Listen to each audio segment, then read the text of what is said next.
From the University of Notre Dame, these are Notre Dame Stories. In this episode, as the dust settles on the 2018 midterm elections, the role the Latino community is playing to shape the American political landscape.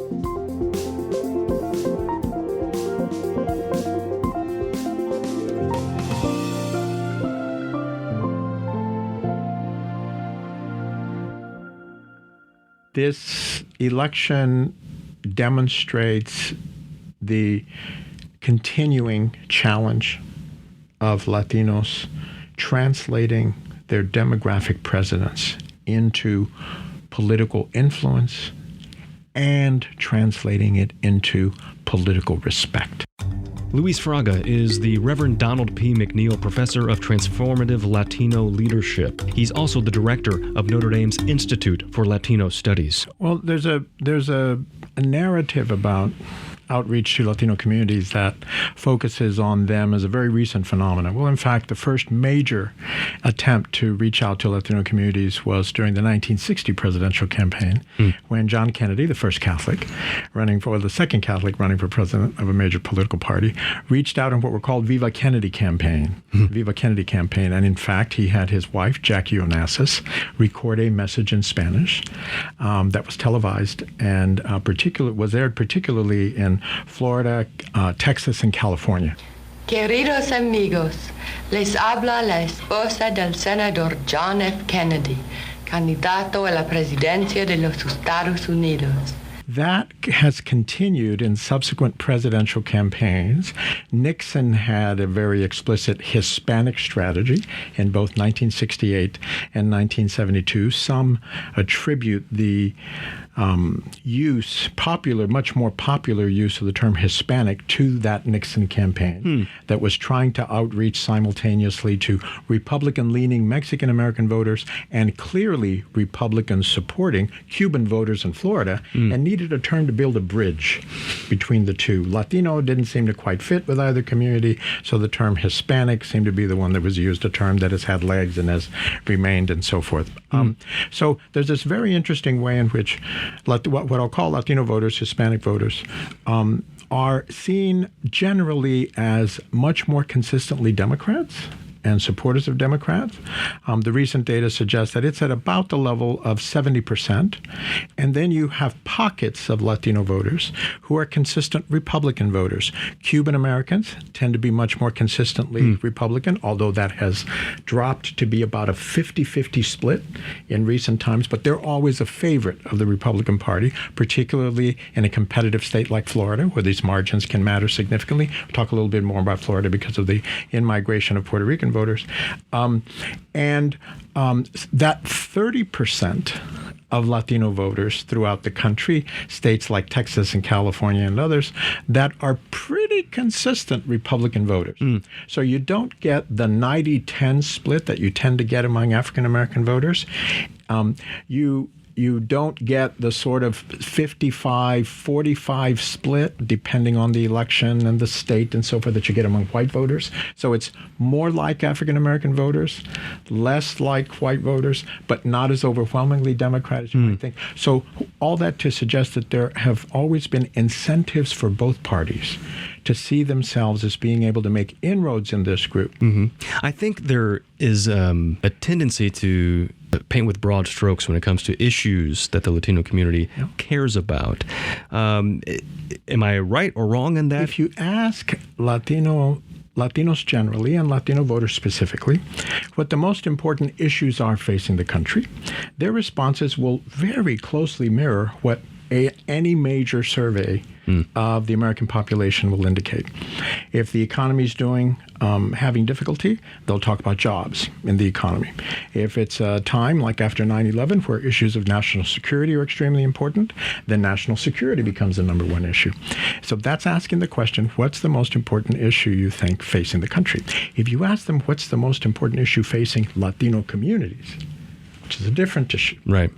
Very often, three issues rise to the top: immigration, education, and jobs in the economy. Mm-hmm. And immigration at times is the number one issue. It's always within the top three. Now, why might that be the case, given that we know that 64% of all Latinos are American citizens by birth, another 11% of Latinos are naturalized American citizens. That's 75% of all Latinos in the United States today are American citizens, legally by birth or through naturalization. Why would you think immigration is so important? Well, because immigration has become such an important issue in our national politics at various points in time.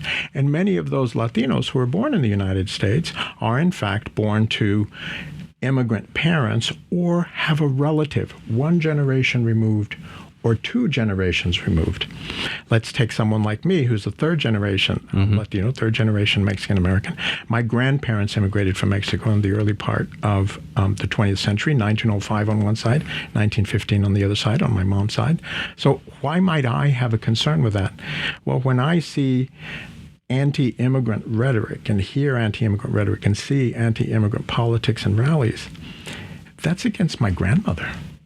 That's against my grandfather. So I can pretend that that doesn't matter to me. But for many Latinos, that generational identity becomes an important way of understanding immigration as well.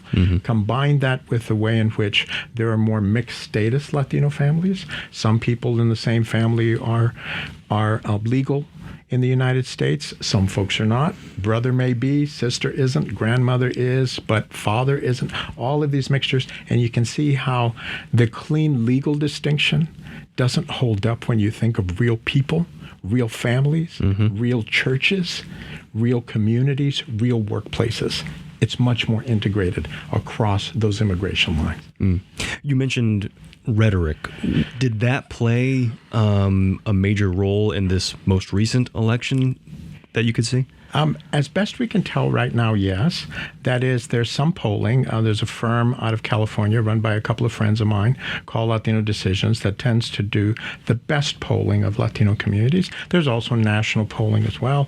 Their polls indicate that Latinos took a greater interest in this election than they have in past elections and talked about being more interested in this election. Is that in part a reaction to the rhetoric that was there? I think it's a reasonable determination to say yes. They did not ask, why do you have more of an interest? So we don't know that for sure. It's also the case that more Latino voters were contacted by both political parties, although not nearly as much as one might think. There certainly were great mobilization efforts. Beto O'Rourke's campaign in Texas did that. Interestingly, the Republican senatorial candidate in Florida made explicit outreach to Puerto Rican voters in Florida. There has been a massive migration of Puerto Ricans from Puerto Rico to Florida because of the economic downturn there and Hurricane Maria and all of the dislocation that has led to. There's an understanding that Puerto Rican voters should identify more with the Democratic Party than the Republican Party. But what Democrat and Republican mean on the island of Puerto Rico, a U.S. territory, Puerto Ricans who are born there are U.S. citizens. They come to the United States. They're eligible to vote right away. There's no naturalization process because they've been American citizens since 1917. So there's some efforts at that, but still a very significant percentage of Latino voters were not contacted by either campaign or other party. There's a reason. And that reason is? The reason is because about half of all Latino eligible voters live in two states, California and Texas. One could make an argument, this is before the senatorial race in Texas, that California is a pretty solidly blue state, and Texas, again, until the senatorial, was a pretty solidly red state. So what was the benefit to either party of going out and trying to mobilize? Well, of course, depending on the election and the area and so forth, but at a statewide level, there's a reason why resources would be invested where you think that contact would have a strategic benefit and a strategic gain. So in places like Nevada, where the contestation is much more close, much more contact. Places like Florida, much more contact by both Republican and Democratic parties. I want to go back to the Florida senatorial campaign. You mentioned Rick Scott's outreach to just Puerto Rican voters, that strikes me as a maybe more refined strategy than maybe has been employed in other places and at other times. Is it too early to tell if that was effective in that campaign? We don't know at this point. We're waiting to look at the data, waiting to look at the polling data, but also waiting to look at the turnout data and see what the levels of Republican and Democratic support were, to see how effective a strategy that was. Certainly we know that in the public airwaves of Florida, and as he decided to develop his campaign, he visited Puerto Rico. He talked about the importance of there being a vote that would be binding for determining whether or not Puerto Rico would become the 51st state in the United States. He talked about the importance of responding to the very real, very substantial material needs that still exist on the island of Puerto Rico because of the devastation, both from the economy and especially from the hurricane. Those were clearly strategies to reach out to Puerto Rican voters. What was he trying to do?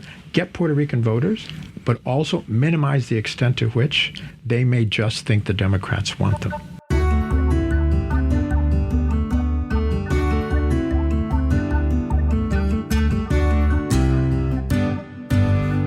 Let's talk about kind of big picture. How did Latinos turn out and vote? Well, it was estimated in 2016, we're waiting for the numbers for 2018, that Latinos represented probably about 9.2% of the electorate in the country. Now, what's important about that 9.2% is that in 1980, it was 2.6% of the nationwide electorate. That's a growth rate of over 350%. So their presence in actual voting is significant. Lower voter registration rates. Well, it's estimated right now by the CNN and other exit polls that about 69% of Latinos in the 2018 election voted Democrat, and about 29% voted Republican. Cubans were at about 50-50. Were they important in the election? One could make an argument that Latino voters in Texas and the mobilization strategies of the O'Rourke campaign made the election much more competitive. Not just Latino voters. In Texas, the preferred term would be Hispanic voters. Not just them, but in combination with the other efforts to mobilize and switches in suburban voters and white college-educated voters in certain areas and so forth, made them significant. Nevada, another very competitive state, it's likely that they had a very significant impact. And certainly they had a significant impact in making the elections in Florida for governor and for senator as competitive as they were, but perhaps in Florida on the part of both political parties. Yeah. Which makes it really, really interesting. All across the rest of the country, Latino voters make Democrats more competitive rather than Republicans more competitive. Florida is a very interesting exception to that rule. Why do you think that is? Well, historically, Latinos have been much more Democrat than they have been Republican. There was a time when the Republican component, the Republican support from Latino communities tended to be associated more with social class. As one went up the mobility ladder, one might think of becoming Republican, associated with what are generally called pocketbook issues and tax issues and things of that sort. It became more complicated since the 1980s with the rise of evangelical voters and the Christian right. There is a component of Latino voters who are evangelicals or, if you will, conservative Catholics who might be issue voters focusing on issues like reproductive rights as a particularly significant issue for them. So that makes the class component not as clean as it might have been before. But these trends seem to be pretty consistent over time. What is interesting will be to see whether the turnout rates were higher. So although the partisan division wasn't any greater in favor of the Democratic Party, it'd be interesting to see whether turnout overall was greater, which would be a very significant sign. Talk to me about Latino candidates. We saw a number this year. How does that speak to motivation? Having a Latino on the ballot can be a very important motivating factor, depending on who the candidate is and what the candidate says. Just being of Latino descent, Hispanic descent is not enough. All of the polls that we have done, studies we have done, show that Latino voters are like many American voters, issue voters. That is, they have some issues that are more important to them. It's more important for them to have a candidate who supports their position on issues, whatever that position is, than for the person to happen to be of the same ethnic background or happen to speak Spanish. Some candidates think if they speak Spanish that there's a special outreach. Well, speaking Spanish can help. Being a Latino can help.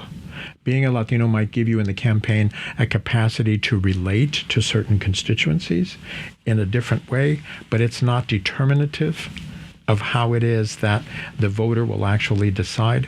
But it certainly is helpful, for example, to have had many Latinas running for office, as there were more women running for office in the incoming congressional congressional class, so to speak. It's expected that there will be 36 to 37 Latinos going into Congress, 4 in the Senate, and the others in the House. Among them will be one of the youngest new members of Congress, Alexandria Ocasio-Cortez from New York. There will be, for the first time, 2 Latina women in the Texas Democratic delegation going to the House of Representatives. There was elected for the second time in history another Latina governor in the state of New Mexico. She's a Democrat. The previous one was a Republican, elected from the same state of New Mexico. So having the candidates can generate excitement, but that excitement has to also be supported by specific outreach, specific messaging, and especially consistent positions on issues that are important to Latino community. Symbolism is a good start. It's not determinative of the final decision. Immigration, the position of a candidate on immigration, particularly being supportive of immigration, is sometimes referred to as a window that opens up the possibility that a substantial percentage of Latino voters will see you favorably.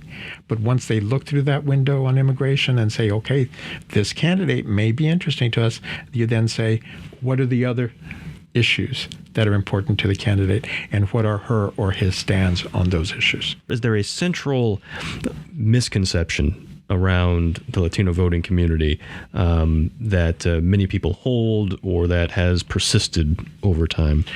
We do have a number of studies that consistently show that if Latinos are contacted consistently by a co-ethnic, that is, someone who has a life experience similar to them. By that I mean not just a robocall, not just a piece of paper, not just a candidate speech in what is usually very badly accented Spanish, that may be a recording or a radio ad or something of that sort, but contacted by someone in their neighborhood, or someone who they may know at church, or in that way, that they're very likely to turn out.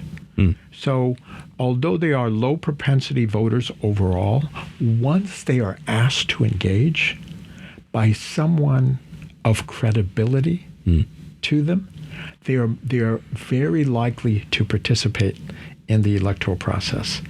And you can see how that works against the traditional understanding that we shouldn't try to get these folks out because of, well, how you reach out to Latino voters, who is doing the reaching out, and how consistent that reaching out is I think, something that is often misunderstood to the disadvantage of further Latino engagement. Another tremendous misunderstanding is that Latinos struggle with citizenship. As we just said, 75% of all Latinos are American citizens already, so they're eligible by citizenship. More importantly, of Latinos under the age of 18 in the United States today, 94% were born in the United States and are citizens by birth. That is about 800,000 Latinos turn 18 every year. 800,000.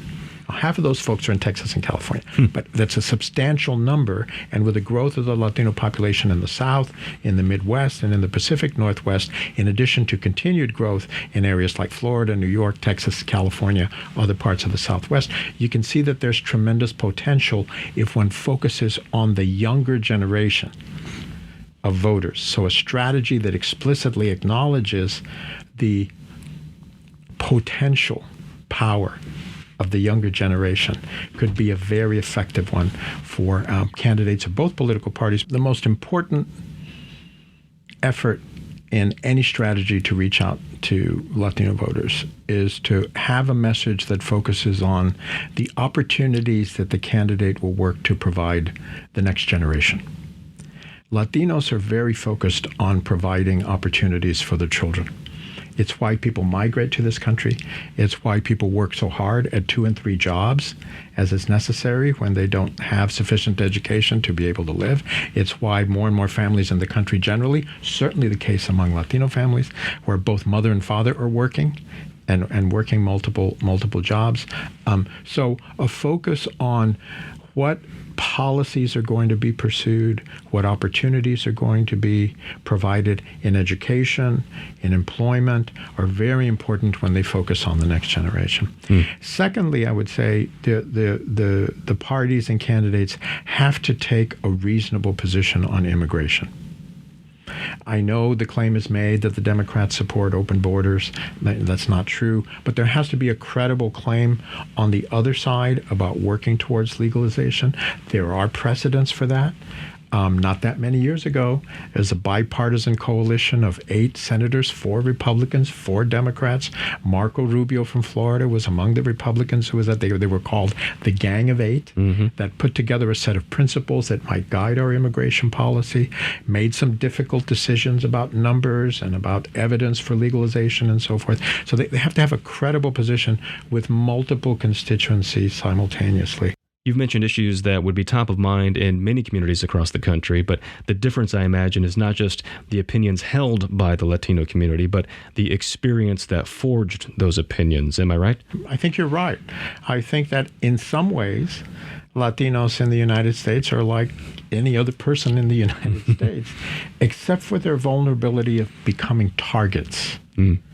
And anti-immigrant and anti-Latino rhetoric. There is a term that's used called being a second-tier citizen, and now being another term used that says Latinos and others, Asians might be included in that group, and people who are legal migrants here from the Middle East are always vulnerable to being perpetual foreigners. That is seen by some as not having earned the right to be in the United States or being expendable in the United States. Latinos have always been vulnerable to that. In the 1930s, about 1 million Latinos estimated were deported under the Hoover administration during the economic crisis of 1929 and the stock market crash. And they were loaded into buses and loaded into railroad cars. It's estimated that about half, largely Mexicans, half of those people were U.S. citizens and were shipped out. Same thing happened in 1952 under the Eisenhower administration, when an estimated 1.5 million Mexicans were deported, largely from urban areas, Chicago, New York, Los Angeles, southern Texas. And again, it's estimated that about half of those people who were, the legal term was repatriated, was deported, were American citizens as well. All of that suggests to me that as Latinos grow in their presence, it isn't a guarantee that all interests will try to incorporate them from whatever ideological or other political predisposition they may have. My hope is that the next generation will be able to overcome those divisions and barriers more easily than my generation has, and that the politics of the country will begin to reflect that. Hard decisions need to be made. Sure. Decisions about budget, decisions about citizenship, and so forth. My hope is that a principle used is what will help build the country for the future, given its demographic shifts, rather than have some hopeful vision of the United States being a nation of the past. Luis Fraga, thank you very much. You're very welcome. Thank you, Andy.